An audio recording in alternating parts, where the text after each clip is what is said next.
M2A2 is one of the first tanks in the American tech tree.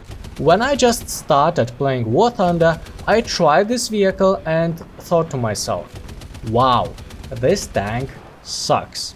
But here we are, few years later, when I finally learned that aiming at sloped plates with low penetrating rounds might not be the smartest idea.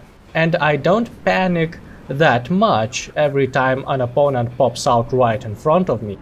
When I play this tank now, I think it's not that bad as I thought before. I can even find advantages in its design.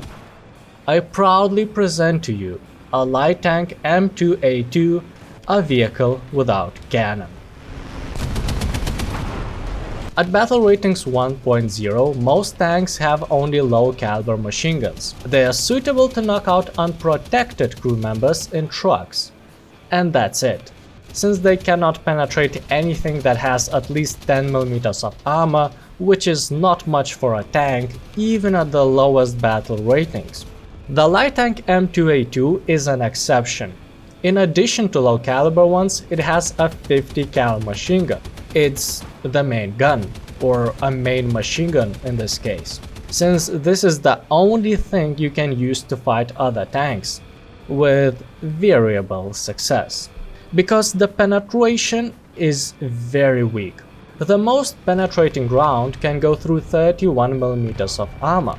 This number decreases even further depending on distance, and any slopes on opponent's armor will decrease penetration even more. Penetration is going to be the main issue while playing with this tank. You cannot just ask opponents to come very close and turn their armor towards you at 90 degrees. Believe me, I tried. Low penetration becomes even more problematic when up-tiered. Some medium tanks might have thick enough armor plates all around the vehicle, so you won't be able to penetrate them at all, even from up close and hitting the armor at a good angle. Running away remains the only option in such cases. When fighting lightly armored vehicles, the situation is much better, even despite the post-penetration damage, which is quite weak. Opponent's crew members have to be hit directly because there is no spalling at all. Furthermore, one direct hit might not even be enough to knock out a crew member. You will need to hit the same crew member multiple times, especially if they have high vitality skill. On the other hand, machine gun has a good rate of fire, so you will be hitting opponents with a lot of rounds in short amount of time.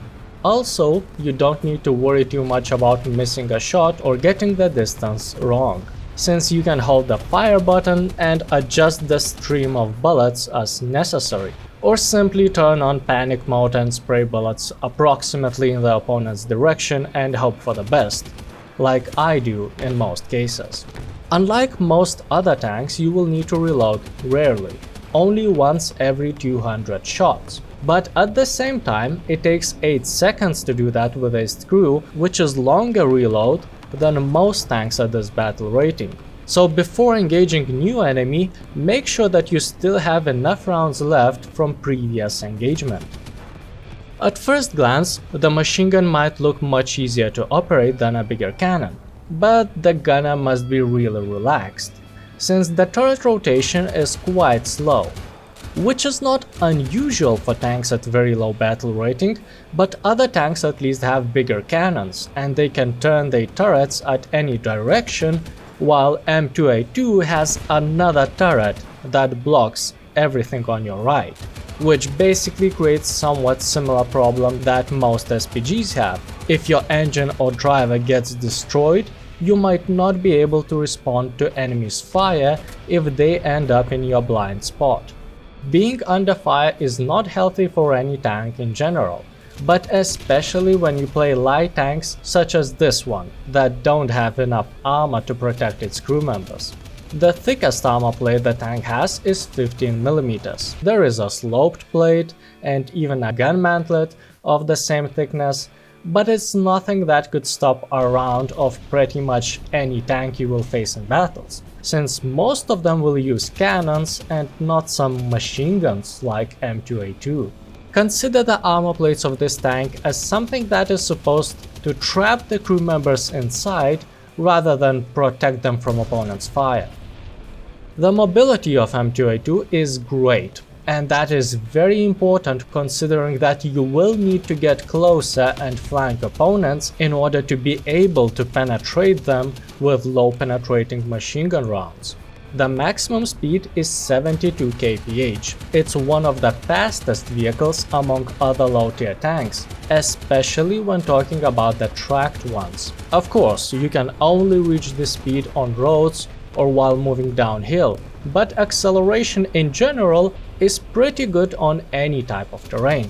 This speed is helpful not only when flanking, but also when you want to run away from tanks that your machine gun cannot penetrate. The M2A2 is not an SPAA, it's actually even worse because of its limited horizontal guidance and only 20 degrees of elevation, but anyway, the high rate of fire makes it suitable to fight planes. I was even carrying an extra belt of incendiary rounds for this purpose. Just keep in mind that machine gun fire will reveal your location, which is especially painful while you are behind enemy lines. In arcade, it becomes way more difficult to play with such an unusual tank. Name tags will not allow you to flank opponents or approach them closer in general. On open maps, they will notice and start shooting at you before you get in range where your bullets can penetrate them. In order to avoid showing your name tag too early, you will have to plan your route in such a way that hides the tank behind buildings or hills most of the time, since this is the only way to head behind enemy lines unnoticed. On a good note, aiming cross really helps to quickly find out what part of opponent's tank can be penetrated, or if it can be penetrated at all. Either way, light tanks in arcade are not so effective, and starting vehicles don't even have scouting ability yet, so their usefulness is quite questionable. I have difficulties giving an efficiency rating to this vehicle. On one hand, there will be opponents that you simply won't be able to penetrate from any direction, so technically M2A2 has firepower issues that other tanks don't have. But at the same time, 1.0 battle rating has a lot of inexperienced players, and even with an underperforming tank you can be way more effective than them, because the skill gap is so huge that vehicle's characteristics don't play a big role. I would rate the light tank M2A2 20% vehicle, 70% skill, and 10% concentrated power of will. This tank is made for flanking. It's the only way to play it since you cannot penetrate most tanks frontally, especially at bigger distances. And considering that inexperienced players are slow to react and usually not aware of their surroundings in general, flanking with M2A2 is relatively easy. Since pretty much everyone who starts playing War Thunder is usually looking at tank's armor and rounds penetration, I'd recommend to play this tank for new players so that they could learn to use the speed to flank opponents, and low penetrating machine gun will teach about the importance of aiming at weak spots and hitting armor plates at the right angle.